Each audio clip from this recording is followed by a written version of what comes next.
बहुत से प्रश्न तो फिजूल होते हैं, उनको आप छोड़ दें।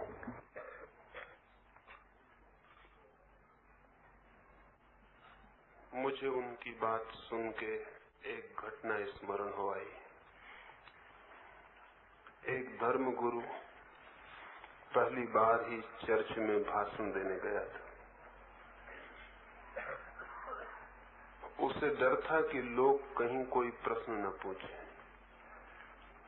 तो अपने एक मित्र को उसने 2 प्रश्न सिखा रखे थे। इसके पहले कि लोग पूछें, तुम मुझसे ये प्रश्न पूछ लेना, उत्तर मेरे तैयार है। जैसे ही उसका बोलना समाप्त हुआ, उसका मित्र खड़ा हुआ। उसने पहला प्रश्न पूछा। वो वही प्रश्न था जो कि बोलने वाले ने उसे सिखाया हुआ था। बोलने वाले के पास उत्तर भी तैयार था। उसने उत्तर दिया। वो इतना अद्भुत उत्तर मालूम पड़ा कि उस चर्च में इकट्ठे लोग अत्यधिक प्रभावित हुए। फिर उसी व्यक्ति ने खड़े होकर दूसरा प्रश्न पूछा, वो भी सिखाया हुआ था। उसका उत्तर और भी प्रभावपूर्ण था। चर्च तालियों से गूंज उठा। और तभी वो मित्र तीसरी बार खड़ा हुआ और उसने कहा कि महानुभाव, आपने जो तीसरा प्रश्न पूछने को मुझे बताया था वो मैं भूल गया हूं।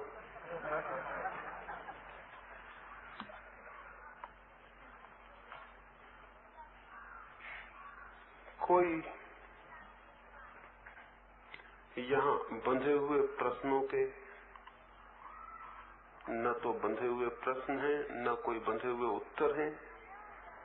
फिर एक व्यक्ति जिस प्रश्न को पूछने योग्य समझता है, वो प्रश्न चाहे कितना ही व्यर्थ क्यों न हो, मेरे मन में उस प्रश्न का आदर है। एक मनुष्य ने भी उसे पूछने योग्य समझा, इस कारण मेरे लिए तो उस प्रश्न में आदर हो जाता है। एक भी मनुष्य पृथ्वी पर उसे पूछने योग्य मानता है, यही बात काफी है कि मैं उस प्रश्न को आदर दूं।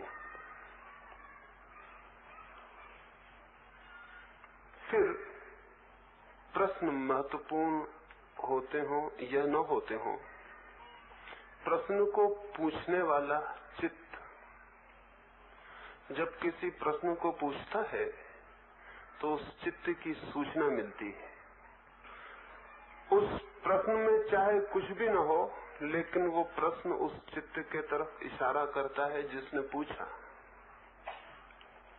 हो सकता है पूछने वाला ठीक से पूछ भी न पाया हो कि क्या पूछना चाहता था, लेकिन अगर हम समझ पूर्वक उसके प्रश्न को समझें तो उसकी उलझन को समझने में आसानी मिल सकती है। और फिर ये भी मुझे दिखाई पड़ता है कि जो एक मनुष्य पूछ रहा है, वो किसी न किसी रूप में हर दूसरे मनुष्य का भी प्रश्न होता है। आदमी का मन इतना समान है, आदमी का चित्त इतना समान है, आदमी की बीमारी, परेशानी, उलझन इतनी समान है कि अगर आप थोड़ी धीरज से उसे समझने की कोशिश करेंगे तो हर एक मनुष्य की समस्या में आपको अपनी समस्या का भी दर्शन हो सकता है। लेकिन हम बहुत अधैर्य से काम लेते हैं, और अक्सर तो यह है कि हम इतने नासमझी से काम लेते हैं कि हमें अपना ही प्रश्न केवल महत्वपूर्ण मालूम पड़ता है। इसलिए नहीं कि वो महत्वपूर्ण है, बल्कि अपना है। सभी प्रश्न महत्वपूर्ण हैं। असल में प्रश्न पूछने की चित्त की दशा महत्वपूर्ण है। सोच विचार से भरी हुई है। व्यक्ति सोच रहा है, विचार कर रहा है। उसके सोच विचार में हमें सहयोगी होना है, इसलिए मैं उत्तर दे रहा हूं। इसलिए नहीं कि मेरे उत्तर आप स्वीकार कर लें। मैं केवल साथी होना चाहता हूं आपके चिंतन में। आपने एक प्रश्न पूछा है तो इसलिए उत्तर नहीं दे रहा हूं कि मेरा उत्तर ही आपका उत्तर हो जाना चाहिए, बल्कि केवल इसलिए कि मैं भी आपके चिंतन की प्रक्रिया में साथी और मित्र हो सकूं। आप सोच रहे हैं, मैं भी साथ दे सकूं। हो सकता है वो प्रश्न महत्वपूर्ण ना भी हो, लेकिन सोचने की प्रक्रिया शुरू हो जाए तो वो आपको महत्वपूर्ण प्रश्नों और महत्वपूर्ण उत्तरों पर ले जा सकती है। इसलिए प्रार्थना करूंगा, आपका प्रश्न हो या न हो, किसी का भी हो, उसे सहानुभूति से समझने की कोशिश करनी चाहिए।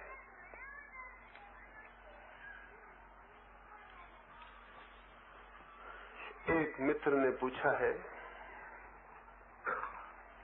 उन्होंने कहा है कि वे मुझे प्रेम से भरा हुआ व्यक्ति समझते हैं, लेकिन मैं किन्हीं बातों के विरोध में इतनी कड़वी, इतनी तीखी भाषा का उपयोग कर देता हूं, इससे उन्हें चोट पहुंच जाती है, दुख हो जाता है।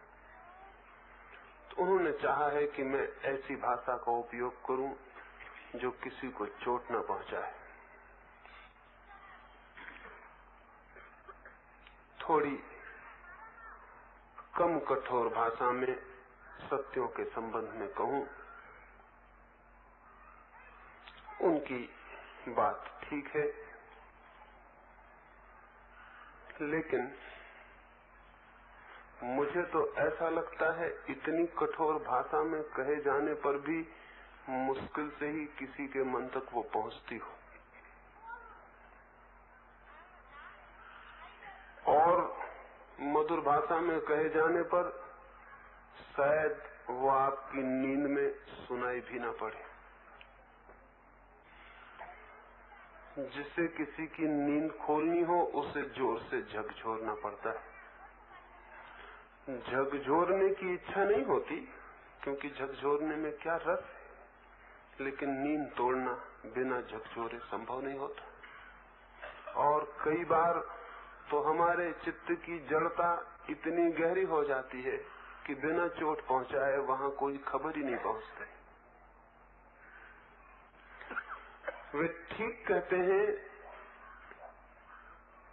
मेरे हृदय में चोट पहुंचाने का किसी को भी कोई कारण नहीं है, कोई प्रयोजन भी नहीं है, लेकिन मेरा प्रेम ही मुझसे कहता है कि ऐसी जरूरतें हैं कि चोट पहुंचाई जाए।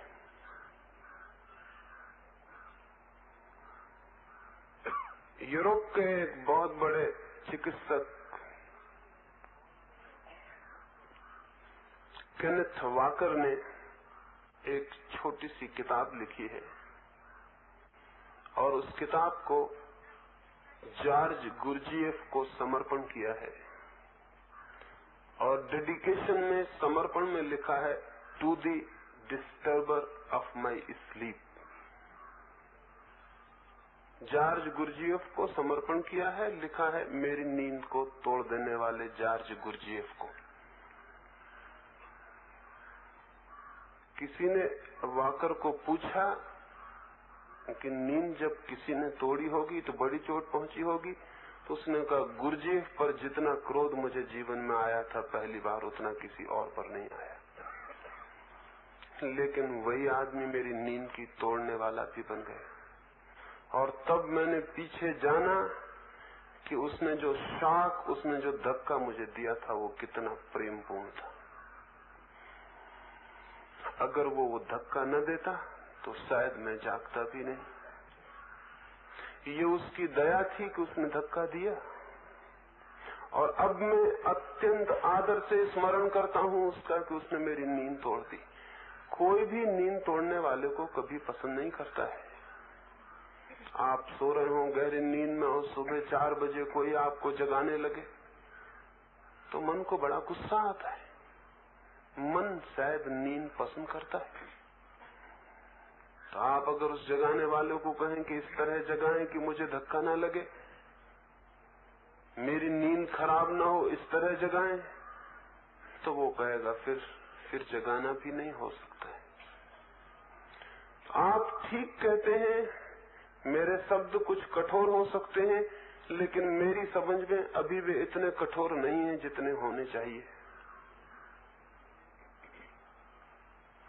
वे थोड़े और कठोर होने चाहिए, क्योंकि आदमी की नींद बहुत गहरी है, हजारों वर्ष की है। अगर चोट पहुंचे तो चिंतन शुरू होता है, विचार शुरू होता है, हम फिर से पुनर्विचार करने को तैयार होते हैं। इस देश में हजारों वर्ष से हमने चोट पहुंचानी ही बंद कर दी मस्तिष्क को। उसकी वजह से हम एक सोई हुई कौम हो गए। हमारा कोई भला आदमी कठोर शब्दों का उपयोग नहीं करता, मीठे मीठे शब्दों का उपयोग करता है। वे मीठे शब्द नींद में लोरियां बन जाते हैं और सोने में सहयोगी हो जाते हैं। इस देश को, इस देश की सोई हुई चेतना को तो अब उन लोगों की जरूरत है जो बहुत बेरहमी से ऑपरेशन करने को तैयार हो, बहुत बेदर्दी से, बहुत सख्ती से इस मुल्क के कुछ घावों को, कुछ पीड़ाओं को, कुछ बीमारियों को दूर करने के लिए तैयार होना जरूरी है। अगर आप में से किसी को भी थोड़ी चोट पहुंच जाती हो तो मैं बहुत खुश हूं। आप कृपा करके और थोड़ी ज्यादा चोट मैं पहुंचा सकूं, ऐसी परमात्मा से आपको प्रार्थना करनी चाहिए। प्रेम चोट पहुंचाने से नहीं डरता है, बल्कि प्रेम ही अकेला है जो चोट पहुंचाने की हिम्मत करता है। प्रेम ये देखता जरूर है कि चोट फायदा करेगी या नुकसान। चोट पहुंचाने से प्रेम कभी नहीं डरता है, लेकिन प्रेम ये जरूर देखता है कि चोट फायदा करेगी या नुकसान। अगर चोट न पहुंचाने से हानि होती हो तो प्रेम जरूर चोट पहुंचाता है, और उनका प्रेम कच्चा होगा जो चोट पहुंचाने से डर जाते हो।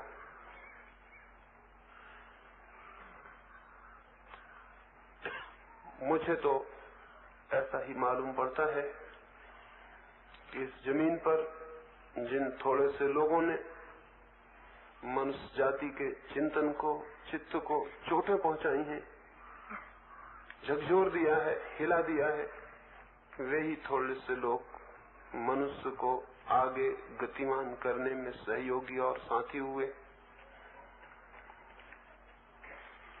धर्म कोई सांत्वना की बात नहीं है, धर्म एक क्रांति है, धर्म एक कंसोलेशन नहीं है, एक रेवोल्यूशन है। पर हम सारे लोग तो धर्म मंदिरों में सन्यासियों, साधुओं के पास सत्संग में सांत्वना पाने के लिए जाते हैं। वहां तो हम जाते हैं कि हमारी नींद और अच्छी तरह से आए, इसकी वे कोई दवा दे दें, हम संतोष से भर जाएं, इसकी कोशिश करें। लेकिन आपको पता नहीं है, सांत्वना, संतोष और कंसोलेशन जीवन की गति में सबसे बड़ी बाधाएं। जीवन में चाहिए एक क्रांति, चाहिए एक परिवर्तन, और परिवर्तन अनेक अवसरों पर कष्टपूर्ण होता है। प्रसव की पीड़ा झेलनी पड़ती है, बच्चा पैदा होता है तो पीड़ा झेलनी पड़ती है। जीवन बदलता है तो बहुत सी पीड़ा झेलनी पड़ती है, उसकी तैयारी होनी चाहिए। आपकी तैयारी जितनी बढ़ती जाएगी, मैं उतनी ज्यादा चोट पहुंचाने के लिए हमेशा उत्सुक रहूंगा। शायद धीरे धीरे आपको ये दिखाई पड़े कि चोटों ने आपको फायदा किया, आपको जगाया, आपको होश से भरा।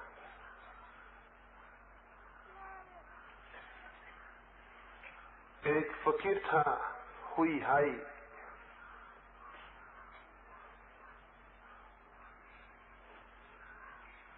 एक युवक उसके पास आया और उसने कहा, मैं सत्य को खोजने निकला हूं, और साथ में वो शास्त्रों की एक पोटली रखे हुए था। हुई ने उसकी पोटली छीन के आग में फेंक दी। वो युवक तो बहुत घबरा गया, उसने कहा, आप ये क्या करते हैं, मुझे बहुत चोट पहुंचाते। उसने उसने कहा सत्य को खोजना हो तो शास्त्रों को आग में झोंक देना जरूरी होता है, और मैं जितनी देर करूंगा उतनी ही देर सत्य तक पहुंचने में बाधा पड़ जाएगी। तो मैंने जल्दी की, और अगर शास्त्र को फेंकने से चोट लगती है, दिल डरता है, तो फिर सत्य की खोज छोड़ दो, शास्त्र को सिर पे रख के घूमते रहो। वो युवक डर गया था, चोट खा गया था। उसके आदृत शास्त्र को इस भांति फेंका जाना बहुत चोट की बात थी। उसने कहा शास्त्र तो फेंकते हैं ठीक, लेकिन कम से कम मैं भगवान बुद्ध का स्मरण तो कर सकता हूँ। उसके हुईहाई ने कहा जब भी भगवान बुद्ध का नाम मुंह में आ जाए कुल्ला कर लेना, मुंह साफ कर लेना, मुंह गंदा हो जाता है। तो बहुत हैरान हो गया। मुंह साफ कर लेना, उसने कहा मुंह गंदा हो जाता है। जब भी नाम आ जाए तो पहले मुंह साफ करना, फिर दूसरा काम करना। पीछे वर्षों बाद जब उस युवक को सत्य की अनुभूति हुई तो उसने कहा धन्य था हुईहाई जिसने मुझे बुद्ध से बचाया, नहीं तो मैं बुद्ध का नाम ही रटता हुआ समाप्त हो जाता। और आज मैं कह सकता हूं कि मैंने वो जान लिया जो मैं बुद्ध का नाम रट के जानना चाहता था लेकिन नहीं जान सकता था। आज मैं कह सकता हूं कि बुद्ध के प्रति मेरे मन में जो प्रेम और आदर उमड़ा है वो उस नाम जपने में कहीं भी नहीं था। लेकिन मैं भी अगर किसी को सलाह दूंगा तो यही दूंगा कि बुद्ध से बचने की कोशिश करना, क्योंकि बुद्ध का नाम, राम का नाम, कृष्ण का नाम परमात्मा तक पहुंचने में बाधा बन जाता है। लेकिन इतना ही ड्रास्टिक, इतना ही सख्त और तीखा हुईहाई ने उस पर प्रयोग किया था जिसके लिए पीछे वो धन्यवाद से भरा हुआ रहा।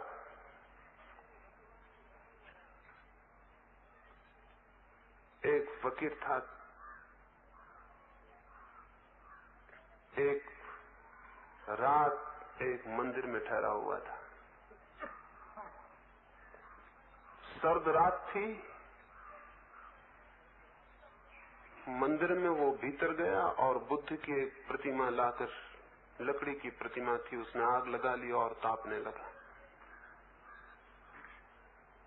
पुजारी को आग जली दिखी। आधी रात को वो भागा हुआ अंदर आया कि क्या हुआ। वहां देखकर तो उसके होश खो गए। जिसको साधु समझ के मंदिर में ठहरा लिया था भूल हो गई। वो आदमी बुद्ध की प्रतिमा जला के आंच ताप रहा था। उस पुजारी ने कहा पागल हो, ये क्या करते हो, भगवान की मूर्ति जला रहे हो। वो फकीर बोला भगवान। एक पास पड़ी लकड़ी उठा के वो जल गई मूर्ति की राख में टटोलने लगा। उस पुजारी ने पूछा क्या खोजते हो। उसने कहा भगवान की अस्थियां खोज रहा हूं। वो पुजारी बोला निरे पागल हो, लकड़ी की मूर्ति में कहां अस्थियां।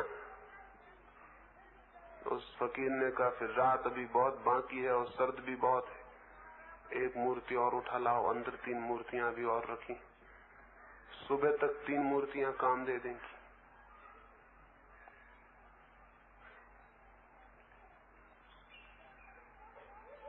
वो जो पुजारी था घबरा आया, लेकिन एक सत्य का उसे पहली दफे दर्शन हुआ। अगर लकड़ी की मूर्ति में अस्थियां नहीं होती ये पागलपन है, तो लकड़ी की मूर्ति में भगवान कहां हो सकते हैं, वो भी पागलपन है।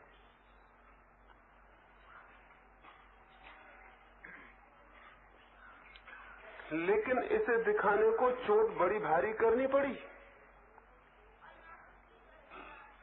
जो कौमें भयभीत हो जाती हैं चोट करने से भी, चिंतन के लिए भी चोट करने से, वे कौमें मर जाती। जो आदमी चिंतन के लिए भी भयभीत हो जाता है और नपी तुपी बातें करने लगता है घेरे के भीतर, मर्यादा में, उसके भीतर प्राणों की ऊर्जा ऊपर उठनी बंद हो जाती है। जिन्हें मार्ग तय करना है उन्हें तो बहुत सी चोटों के लिए तैयार होना चाहिए। ये मन बहुत कमजोर है जो छोटी छोटी चोटों से इतना घबरा जाए,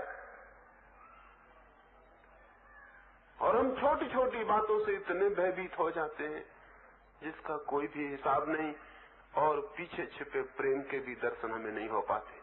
क्या कोई ये कह सकता है कि जिसने ये मूर्ति जला दी भगवान बुद्ध की, यह आदमी कठोर था, यह आदमी प्रेमपूर्ण नहीं था? जो जानते हैं वो कहेंगे इस पुजारी के प्रति इससे बड़े प्रेम की और कोई अभिव्यक्ति नहीं हो सकती थी। इस पुजारी को जगाना जरूरी था कि तू जिसे पूज रहा है वो लकड़ी से ज्यादा नहीं है। अगर खोजना ही है उसे जो जीवन है, जो जीवन चेतना का केंद्र है, तो मूर्तियों में उसे नहीं खोजा जा सकता। और जो उसे एक मूर्ति में खोजने बैठ जाता है वो उसके चारों तरफ जो अनेक रूपों में अभिव्यक्ति हो रही है उससे वंचित हो जाता है। नानक जाके मक्का में पैर करके सो गए थे पवित्र मंदिर के पत्थर की तरफ। बड़े कठोर रहे होंगे, प्रेम मन में जरा भी नहीं रहा होगा, नहीं तो क्या जरूरत थी, पैर और कहीं भी तो किए जा सकते थे। पवित्र पत्थर की तरफ पैर करके सोने की क्या जरूरत थी? पुजारी भागे हुए आए थे और उन्होंने कहा था ना समझ, पैर किए हुए पवित्र मंदिर की तरफ, हटाओ पैर यहां से। नानक ने कहा तुम ही मेरे पैर उस तरफ कर दो जहां परमात्मा न हो।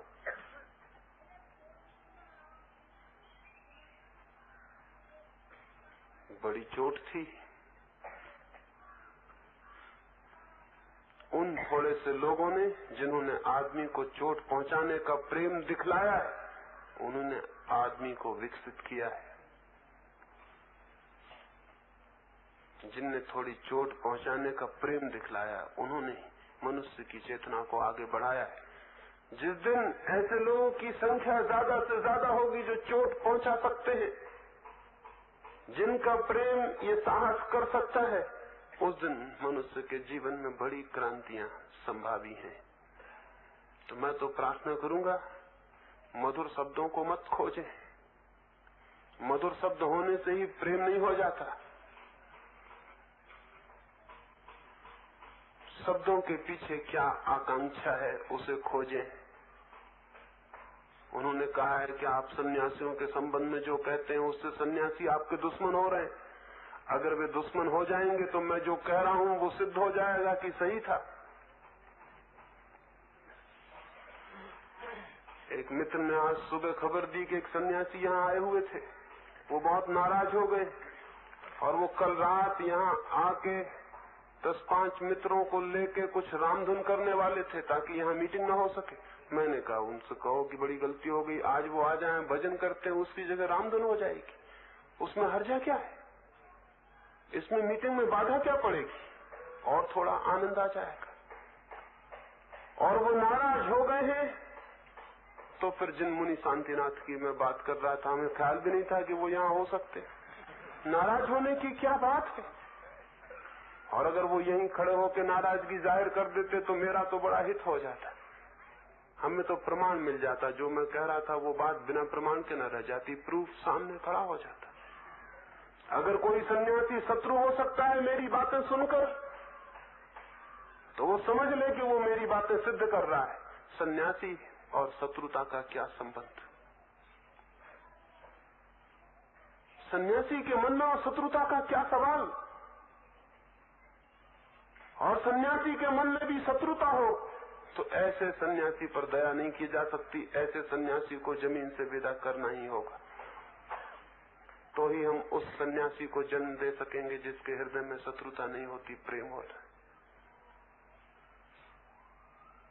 अगर चोट लगती हो, इसमें मेरी भूल नहीं है, इसमें आपका चोट खाने को तैयार मन ही भूल कर रहा है, इसमें मैं क्या करूं? अगर समझ हो तो वह आदमी देख लेगा इस तथ्य को कि जो मैंने कहा वो उसके भीतर घटित हो रहा है, और तब उसे ये सच्चाई दिखाई पड़ जाएगी कि सन्यास वस्त्र बदल लेने का नाम नहीं, और तब हो सकता है एक रिवॉल्यूशन, एक उसके भीतर एक आलोक हो जाए, फेंक दे वो वस्त्र और पहली दफे सन्यासी हो जाए। लेकिन अगर वो क्रोध से भर जाता है और गुस्से से और शत्रुता की बातें करने लगता है, और फिर भी इतने जोर से मैं कह रहा हूं और उसे दिखाई नहीं पड़ता कि ये क्या हो रहा है, तो फिर अब इसमें तो फिर मुझे और कठोर होना पड़ेगा। और क्या रास्ता हो सकता है? और क्या रास्ता हो सकता है? मुझे और कठोर शब्दों के उपयोग करने पड़ेंगे। कठोर शब्दों से मुझे आनंद नहीं आता है, पीड़ा ही होती है ये देखकर कि कठोर शब्दों का उपयोग करना पड़ता है। लेकिन कोई और रास्ता नहीं है।